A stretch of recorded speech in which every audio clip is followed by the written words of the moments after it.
मंडळी नमस्कार, मी विनोद रायकर. मी आत्ता नाणे घाटामध्ये आहे आणि नाणे घाटातील हे सुंदर दृश्य रिव्हर्स वॉटरफॉलचं आपण या ठिकाणी पाहतोय.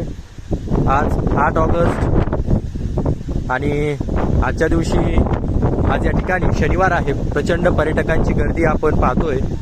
वर्षा विहारासाठी नाणे घाटामध्ये असंख्य पर्यटक या ठिकाणी येत असतात. आजही या ठिकाणी नाणे घाटामध्ये वर्षा विहारासाठी प्रचंड पर्यटक आलेले आहेत. फार सुंदर परिसर आहे.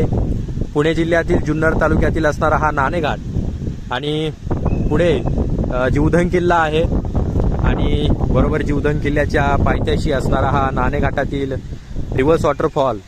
आणि रिव्हर्स वॉटरफॉलचं हे जे दृश्य आहे हे पाहण्यासाठी अनुभवण्यासाठी असंख्य पर्यटक या ठिकाणी येत असतात. नशिबाने आपल्याला आज या ठिकाणी हा रिव्हर्स वॉटरफॉल पाहायला भेटलाय, कारण इकडे प्रचंड धुकं असतं आणि त्याच्यामुळे आपल्याला बऱ्याच वेळा रिव्हर्स वॉटरफॉलचं हे दृश्य डोळ्याने पाहता येत नाही, कॅमेरामध्ये टिपता येत नाही. आणि आज आपण या ठिकाणी योग म्हणायला योगायोगाने आजचं वातावरण देखील चांगलं आहे. पाऊस देखील पडून गेलेला आहे, त्यामुळे पाणी देखील चालू आहे आणि हवा पण चालू आहे. हवेमुळं हे जे पाणी आहे खाली न जाता वरती हवेच्या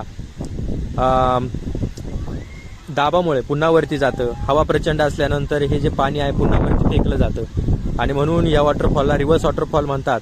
आज आपण पाहतोय हा रिव्हर्स वॉटरफॉलचं हे जे दृश्य आहे हे पाहण्यासाठी या ठिकाणी असंख्य पर्यटक येत असतात. फार सुंदर दृश्य आज या ठिकाणी आपण पाहतोय.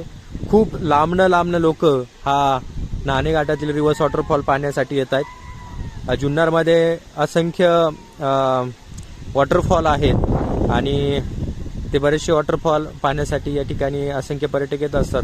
पण रिव्हर्स वॉटरफॉल जो आहे तो खरं तर हा कोकण कड्यावरून खाली वाहतो आणि खालून जी हवा येते आणि त्या हवेमुळं हे जे पाणी आहे वरती फेकलं जातं आणि हा वॉटरफॉल खरंच फार सुंदर दृश्य, फार अप्रतिम, फार आनंद होतोय मलाही हा वॉटरफॉल पाहताना. बरेच पर्यटक या ठिकाणी येतात, त्यांनी आपली काळजी घेणं गरजेचं आहे. धन्यवाद.